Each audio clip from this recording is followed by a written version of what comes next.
Livro de Manuel Filomeno de Miranda, No Rumo do Mundo de Regeneração, escrito pelo médium Divaldo Franco.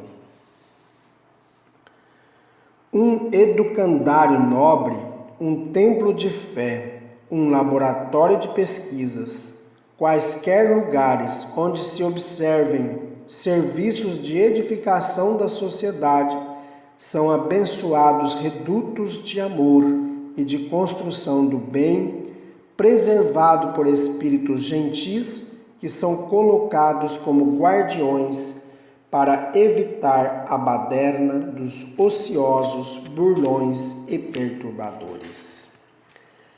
Capítulo 3. Adaptação ao novo lar.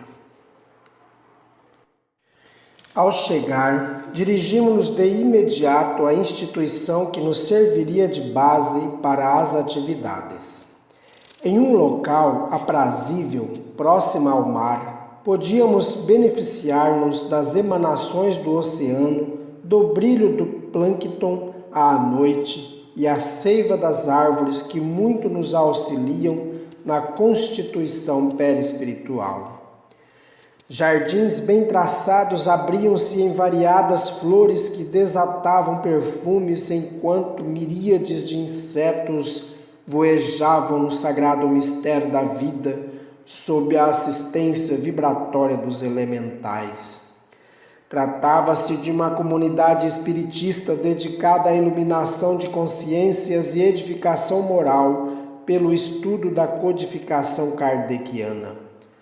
A movimentação era muito grande, tanto de trabalhadores conscientes das suas responsabilidades doutrinárias, quanto de espíritos abnegados responsáveis pelos cometimentos abraçados. Num dos setores havia um edifício especialmente dedicado às reuniões mediúnicas e o movimento de sofredores de ambos os planos fazia-se significativo. No mesmo espaço eram realizados o atendimento fraterno aos cansados da labuta física e aos sofredores de desencarnados, em meio aos quais podíamos notar adversários perversos de pessoas enfermas, bem como inimigos entre eles, em peculiar processo de obsessão recíproca. A administradora do espaço que nos fora reservado era uma senhora simpática de 60 anos, mais ou menos, que trabalhava com os visitantes que frequentemente se hospedavam na sociedade. Muitos deles vinham com tarefas especiais para atendimento à comunidade, enquanto outros eram trazidos para treinamento nos labores espirituais, particularmente com os recém-desencarnados.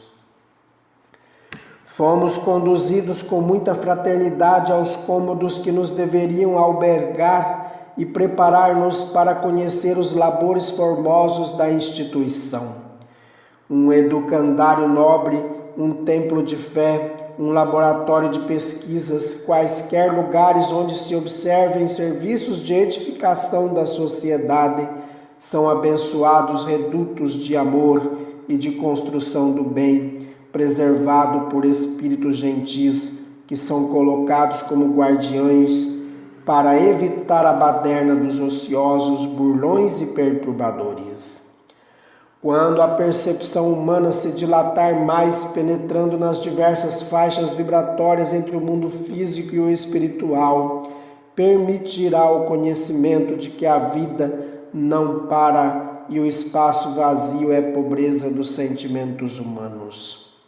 Assim será mais fácil compreender também a teoria dos universos paralelos e outras conquistas extraordinárias que a ciência terrestre está constatando. Respirava-se o ar espiritual do trabalho em que Jesus, na condição de condutor sublime, era venerado através da ação de todos que ali se encontravam. Após alguns minutos, Marta nos informou que o mentor da instituição, discípulo do Santo de Assis, aguardava-nos a fim de oferecer-nos as boas-vindas. A sala onde fomos recebidos era simples, quase sem adorno de qualquer natureza, tendo na parede uma gravura do beijo que Francisco de Assis dera no irmão leproso, quando ainda era candidato a cavaleiro no mundo. O irmão Gracindo recebeu-nos com afabilidade e explicou-nos que estava à frente da instituição por orientação do pobrezinho desde a sua fundação. Explicou-nos ainda que a problemática do momento muito o preocupava em razão dos prognósticos médicos algo alarmantes, assim como das informações espirituais de que tomara conhecimento.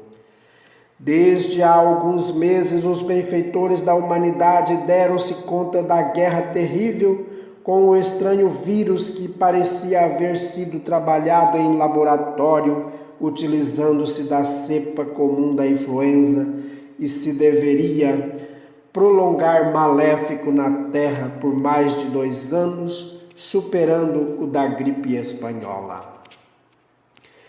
Entreteceu considerações sobre a caridade em relação aos pacientes e a todos os sofredores no seu processo de evolução e dirigiu-se diretamente ao irmão Spinelli, informando-o que podia contar com todos os serviços da instituição a qualquer momento e sem consulta anterior.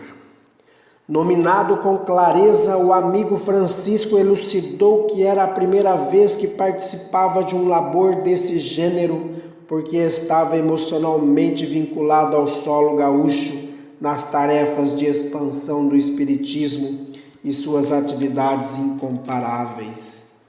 O nobre administrador convidou para que nos acompanhassem 2 amigos espirituais que se encontravam presentes e fizessem o trabalho de cicerone da bela instituição. Saímos em agradável conversação e observamos a colmeia de ação benéfica. A instituição especificamente dedicava-se à obra de educação, porém o Santo de Assis havia recomendado que não fossem esquecidos os filhos do Calvário, por Jesus assim denominados, que experimentavam as vicissitudes no declínio da existência física e eram abandonados. Foram criados setores especiais para idosos, embora sem internamento, oferecendo-se cuidados e terapias preventivas às enfermidades sorrateiras, abrindo-se escolas tradicionais e profissionais, de modo que as novas gerações, melhores educadas, pudessem constituir a futura sociedade. A higiene, os cuidados domésticos e os setores especializados em diversas áreas, médica, odontológica, farmacêutica, laboratorial, de parto natural, chamavam-nos a atenção, mas também a alegria e a psicosfera ambientais de voluntários e funcionários perfeitamente conscientes de que o amor é a maior terapêutica preventiva e curativa que existe. O setor doutrinário, fiel aos princípios do Evangelho e à codificação kardeciana, estava em pleno funcionamento, o que nos surpreendeu satisfatoriamente. À hora da refeição, fomos convidados ao refeitório central, quando fomos apresentados a todos os trabalhadores pela generosidade do irmão Gracindo. Posteriormente, fomos informados de que esse espírito abnegado trabalhara com o suave e doce Pai Francisco e se encontrava nessa tarefa por amor a alguns daqueles que, reencarnados, faziam parte do grupo que ele pretendia levar a Jesus. Comoveu-nos também constatar que a mediunidade com Jesus era preservada e vivida naquele lugar com o respeito e a alta consideração que merece, sendo exercida cristãmente, como recomendava o codificador. Graças ao desenvolvimento intelecto-moral dos seres humanos, à medida que se fazem sensíveis à beleza e à reflexão, mais percepção adquirem em relação aos denominados fenômenos paranormais, por ensejar-se melhor sintonia com as vibrações sutis que os envolvem. Com o suceder do tempo, mediante o exercício cada vez maior das faculdades mediúnicas, os fenômenos tornar-se-ão normais, tornando esse delicado sentido físico mais primoroso e transcendental. Cada vez mais se constata que a energia espiritual é a portadora de todos os valores que constituem a vida animal e especialmente a humana. Graças aos estudos da fenomenologia mediúnica, mais ampla gama de ocorrências passa a fazer parte do cardápio existencial, por facultar a penetração em faixas vibratórias ainda pouco conhecidas e vivenciadas. Ali estávamos em um mundo vibrante, com movimento e recursos poderosos, que, no entanto, passavam despercebidos das pessoas que residiam ou se encontravam nos diversos setores em plena atividade. Seriam dois mundos em perfeita sintonia ou apenas um mundo em duas especialidades de percepção? A verdade é que em cada momento de reflexão, mais encantado com as descobertas e identificações que faço, reencontrava sempre a vida nas mais diversas expressões. O dia afinava-se lentamente, permitindo-nos ver à distância a linha do oceano confundindo-se com as nuvens coloridas do sol poente. Nesse momento, passamos a escutar uma antiga melodia religiosa de Palestrina, o grande compositor sacro que parecia tangida por mãos e vozes invisíveis. Observamos e sentimos uma suave brisa agradável que invadia todos os recantos da instituição. Nessa hora, um dos membros do nosso grupo, que fora médico virologista na sua última investidura física, murmurou gentil: é a hora do Ângelus, das orações de louvor a Maria, a Santíssima, na sala de atividades mediúnicas para onde devemos rumar. O Dr. Eudalbo fora-nos apresentado antes de iniciarmos a jornada e fora na terra um grande e devotado estudioso da virologia. Diversas vezes estivera na instituição e desfrutava de muito respeito de seus membros pela contribuição que dava em viroses menos letais que ocorrera neste século e ainda remanesciam com episódios esporádicos. Afirmou que poderíamos acercar-nos do local, participar das orações e rápidos comentários realizados pelo irmão Gracindo. A sala de pequenas proporções estava repleta com os chefes de departamento e alguns convidados e nos emocionamos com as dúlcidas vibrações ambientais. Nada havia de adornos, caracterizando-se pela simplicidade austera dos lugares dedicados à meditação e à prece. À frente, a mesa em torno da qual nos dias próprios sentavam-se os membros da atividade mediúnica e em seguida algumas filas de cadeiras corretamente colocadas sem qualquer forma ritualística. Sobre o móvel encontrava-se as 5 obras da codificação espírita. O diretor enunciou uma emocionada prece e de imediato pediu ao irmão Spinelli que abrisse o Evangelho segundo o Espiritismo de Allan Kardec e lesse um parágrafo. A página aberta encontra-se no capítulo 6 do livro referido e assinala: todos os sofrimentos, misérias, decepções, dores físicas, perda de seres amados, encontram consolação em a fé no futuro, em a confiança na justiça de Deus, que o Cristo veio ensinar aos homens. Sobre aquele que, ao contrário, nada espera após esta vida, ou que simplesmente duvida, as aflições caem com todo o peso e nenhuma esperança lhe mitiga o amargor. Foi isso que levou Jesus a dizer: vinde a mim, todos vós que estáis fatigados, que eu vos aliviarei. O mentor solicitou-lhe que comentasse em breves palavras o magnífico texto, o que foi feito com o brilhantismo que lhe é peculiar. Paz seja conosco, iniciou o querido companheiro. Sempre nos referimos às misérias que nos acontecem no transcurso da evolução, olvidando-nos que elas são os frutos espúrios do nosso comportamento.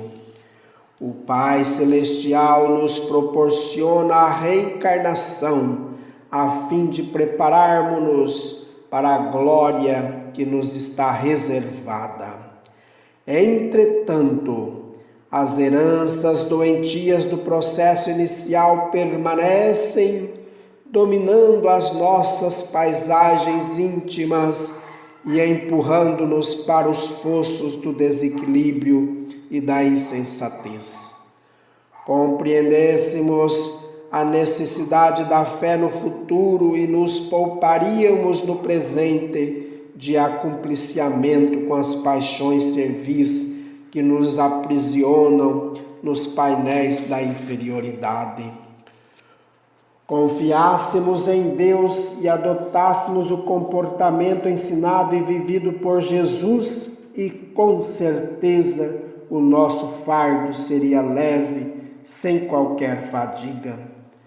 Eis porque o Espiritismo é a doutrina da consolação, semelhante ao que Jesus fez, ajudando-nos a agir corretamente, sem a vã loucura de desejarmos a solução milagrosa dos problemas através dos mentores, cabendo-nos a nós próprios realizá-la. Que o Senhor nos abençoe. O seu verbo, sempre gentil e suave, penetrou-nos o ser e esculpiu-se-nos no âmago do ser. O mentor considerou a gravidade do momento na Terra e a preocupação de todos em relação à pandemia, que agora se tornava terrivelmente visível, com a agressividade de que se constituía, surpreendendo o mundo dito civilizado, mas ainda algo primitivo. Referiu-se aos aventureiros que se iriam aproveitar da circunstância dolorosa para ampliar o furto e a desonra, mas que a nós interessavam as preocupações do amor e da caridade, atendendo ao apelo planetário de misericórdia aos céus compassivos. Menos de uma hora transcorrida, a reunião foi suspensa e mantivemos algum diálogo com os demais trabalhadores da comunidade, enquanto a natureza respirava paz e bênçãos.